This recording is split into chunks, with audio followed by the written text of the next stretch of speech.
Windows cannot find this file .exe. Make sure you type the name correctly and then try again. If you are having this error, how to solve it? Let's see.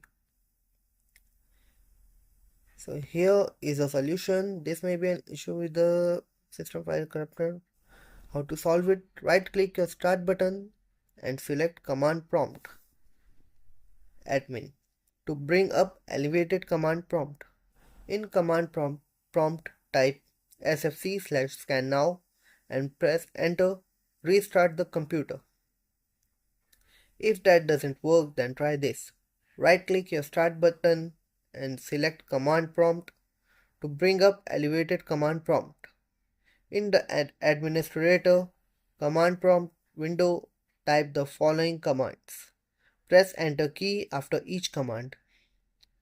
dism.exe/online/cleanup image/scan health, dism.exe/online/cleanup image/restore health. Make sure to give space between each command.